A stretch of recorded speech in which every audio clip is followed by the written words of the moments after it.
Monsters invading Earth through portals? Yeah, we've all heard that story a million times. But imagine your entire city suddenly getting swallowed by this blinding blue light, ripped completely out of reality, and literally dropped onto a massive cosmic board game run by gods. Insane, right? Welcome back to our latest explainer. Today we're tracking one of the most chaotic, adrenaline-fueled survival stories out there. This isn't just your standard monster hunting romp. It's about regions of the globe colliding like literal chess pieces while sadistic deities test the world's population for the ultimate survivors. Let's get right into it. Okay, so right off the bat, we're hit with this incredibly tragic irony surrounding our protagonist, Yul Choi. Think about it. What if you discovered the absolute perfect strategy to keep every single person in your city alive, but actually executing that plan instantly brands you as the most selfish, despised traitor in human history? Yul isn't your traditional knight in shining armor. To save humanity from this twisted cosmic game, he basically has to become the exact villain they fear. It's this edgy, super cinematic journey of a guy who just decides to carry the weight of the entire world's hatred on his own shoulders. And the nightmare kicks off with absolutely zero instructions. When Yul City is teleported, they get slapped with the designation Pawn 8. There's no tutorial here. The citizens just look up in pure terror and see this giant die falling from the sky. It crashes down, rolls a 3, and the system coldly announces, Pawn 8 will move forward 3 spaces. That's when the chilling reality really sets in. They aren't the players in this game. They are literal pawns. The city physically moves across a massive game board, and at every single stop, a defense dome pops up, forcing everyone to fight off relentless waves of bloodthirsty monsters, just so their peace survives to the next turn. Now, the system tries to play nice, kind of, by giving everyone a chance to awaken a talent using a 100-sided die. But let me tell you, this die is viciously rigged. Hitting the high numbers is statistically almost impossible. But right in the middle of all this initial chaos, Yul rolls his die, and it lands dead center on 100. Unbelievable, right? That completely impossible roll instantly grants him what is, without a doubt, the most overpowered and simultaneously the most dangerous item on the entire server.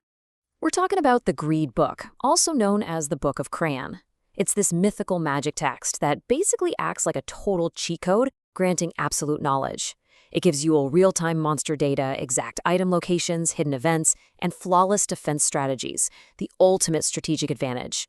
But, and there's always a massive but in these games, right? Crayon happens to be the demon king of monopolistic desire. So, while the book lets Yul see literally everything, it's carrying this horrific hidden curse that's going to completely nuke his reputation. At first, though, the book feels like a total godsend. During their very first grueling 3-day defense mission, Yul uses his newfound absolute knowledge to essentially play 5D chess with the invading hordes. He's commanding the Korean army over a walkie-talkie, perfectly baiting level 1 monsters into artillery fire, funneling scattered enemies right into elite troops, and he even guides a hero named Hiju to exploit the hidden elemental weakness of the Wave 12 boss, Billy the Giant. Under Yul's flawless command, the city absolutely crushes wave after wave. 0 casualties. They survive. But the second the mission ends and the survivors go to claim their hard-earned reward points they desperately need to heal missing limbs and fatal wounds, a horrific twist drops. By commanding the city to victory, Yul unknowingly triggered the fine print of his overpowered book, a cursed mechanic called the Sacrifice of Sovereignty. This curse forcefully steals every single reward point from anyone who even slightly benefits from the book's information.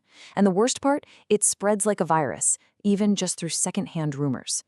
Now, what's really interesting about this slide is the sheer mind-boggling scale of the disaster. 9,000 million points. 9 billion points. That is exactly what Yul accidentally drains from the 190,000 citizens who literally just bled for their lives. And the system doesn't keep it a secret. It announces the massive transfer publicly. The crowd, who are desperate for those healing points to save their dying loved ones, instantly morphs into a bloodthirsty mob.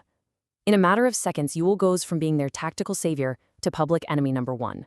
So what do? Desperate, Yul literally tries to give the points back, but the system's passive skills strictly blocks any sharing or donating. 0 workarounds. With a rifle quite literally pressed to his head and a mob screaming for his blood, Yul realizes there's no one doing this. He uses those stolen points to buy massive agility and vanishes into the shadows. Trapped by the system's cruel joke, he makes a super chilling choice. If he has to be the villain, fine. He'll be the ultimate villain. He maxes out his stats, buys the highest grade gear, and decides he's going to carry the burden of saving the city entirely alone. And the game wastes absolutely zero time. The very next turn, the city lands on the Demon King's seal. Now they have exactly 5 days to destroy 3 demonic pillars, and each one is guarded by an absolute nightmare. Pillar 1 has an aimless fallen angel that evolves the more humans it kills. Pillar 2 is the Mad Brains, this insane machine mass-producing deadly drones. And Pillar 3? That's guarded by a level 3 boss, the Goblin Swordmaster, a guy who has completely shattered the normal limits of martial arts. Keep in mind, the city is completely exhausted, under-equipped, and deeply fractured from the whole points debacle. The citizens launch these desperate, super uncoordinated attacks. People are dropping left and right. And then, out of nowhere, Yule just drops in from the sky. But wait, instead of helping them chip away at the pillars, he flies straight up and shatter kicks the massive Demon King's seal hovering in the sky. To the military and everyone watching below, this looks like pure, unfiltered insanity. Why would the city's biggest traitor intentionally trigger a game over condition by summoning a difficulty 6 boss, the Demon King of Authority himself, right on top of their heads? Well, he does it because his book revealed a secret hidden path. By breaking the seal himself, Yule acts like a lightning rod, drawing all the hatred and blame away from the struggling military and keeping the citizens united in their absolute rage against him. But his real master plan? A hidden event. See, by taking out the Demon King himself before the Goblin Swordmaster has to sacrifice his own life to do it, Yule actually saves the level 3 Guardian. He beats the boss, scoops up a staggering 200,000 personal points, and secures a legendary spirit contract with the Goblin Swordmaster, Jack. And guys, this spirit contract or overlord possession is an absolute game changer.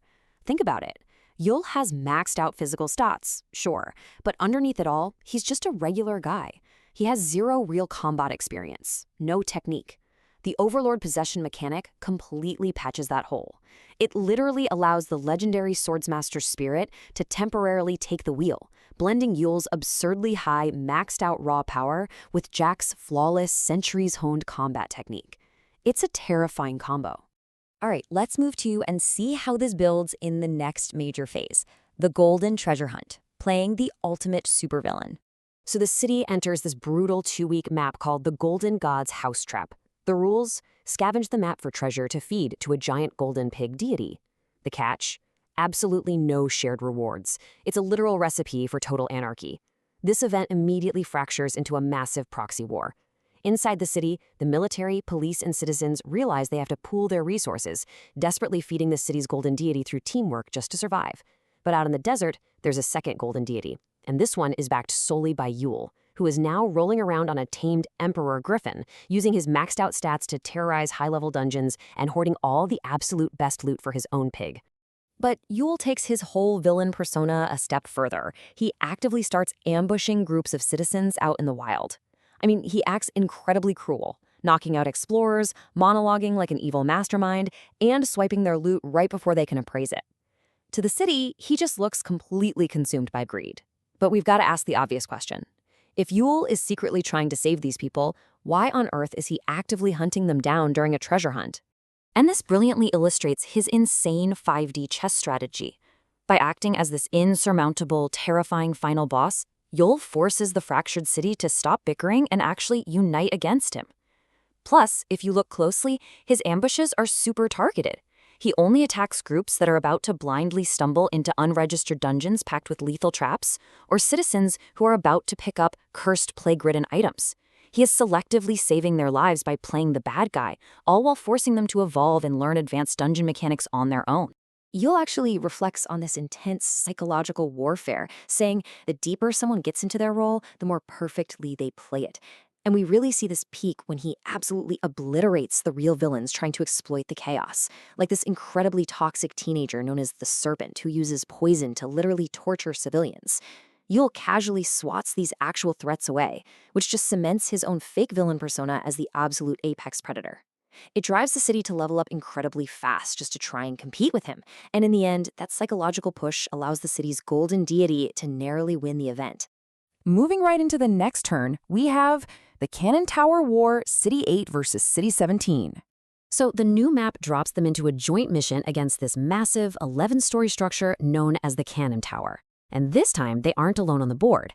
The map generates City 17 right across from them. Together, they have to survive a tower that is actively raining lethal, city-destroying cannonballs down on their heads. But here's the thing. Because of Yule's harsh supervillain lessons during the treasure hunt, City 8 is actually ready for this. They've organically formed these highly structured guilds. You've got the Delance Guild, led by the hero Hiju, the Armed Forces handling military coordination, and even the Kingdom Guild, a sketchy faction of criminals kept in line by the Serpent. Yule's forced evolution gave them the exact infrastructure they needed to coordinate defense grids and intercept the cannon fire. But while the city is holding the line, Yule gets hit with a terrifying, unseen threat. Because he maxed out his stats so ridiculously early and happens to be carrying the Demon King's book, the game's actual system flags him as a glitch. Boom. An emergency protocol is triggered, the invasive analysis. This system enforcer, a high-level NPC literally designed to delete hackers, drops out of thin air, freezes Yule out of the main mission, and drags him into an isolated quarantine zone. Yule is suddenly thrust into a desperate, pulse-pounding battle just to exist. Step 1, the NPC scales itself up to an absurd level 600 and initiates a brutal physical checkup, a total beatdown. Yule is hopelessly outmatched in raw skill, so he hits Step 2. He triggers Overlord Possession. Jack's legendary combat techniques kick in, allowing Yule to literally sever the NPC's arm and survive the physical test. But then comes Step 3. The system tries to scan his earthly memories to prove he's a foreign anomaly. Through sheer, unbelievable force of will, Yule blocks the scan of his past life, basically tricking the anti-cheat system into registering him as a legitimate hidden unit instead of a glitch. Wild, right? So when Yule finally breaks out of quarantine, he uncovers this massive, dark conspiracy regarding their co-op partners. Think about it. City 8 is a first-generation pawn. They were forged in blood, struggle, and Yule's brutal forced evolution without any help from their so-called player. But City 17, they are 150-year veterans of this game. They're entirely dependent on their mysterious player, who just spams divine cards like Hardened City to protect them from the cannons. But it turns out this supposedly friendly veteran city is totally fake. They have spies planted in City 8 and are secretly planning a massive betrayal right before the mission ends to steal all their rewards. So the crucial point is how Yule deals with this impending treason. Using his shiny new hidden unit status to completely bypass their detection systems, he literally crashes straight into City 17's royal castle. He confronts their treacherous mayor, and they get pulled into this card-enforced one-on-one duel that equalizes their levels. Now, the mayor is super smug. He thinks that by neutralizing Yule's max stats, he's guaranteed an easy win. He is dead wrong. Relying completely on Jack's peerless swordmaster techniques, Yule absolutely dominates the 150-year veteran, tearing through him like a dragon, and completely stopping the betrayal in its tracks. And so, with the treacherous mayor crushed and City 8 safe from the betrayal, Yule has completely cemented his role as the ultimate shadow protector. But here's the catch. He's done his job a little too well. He's directly caught the attention of the game's upper echelons, even ending up having tea in a void with the ultimate demon king, the Greed Lord Krishna himself.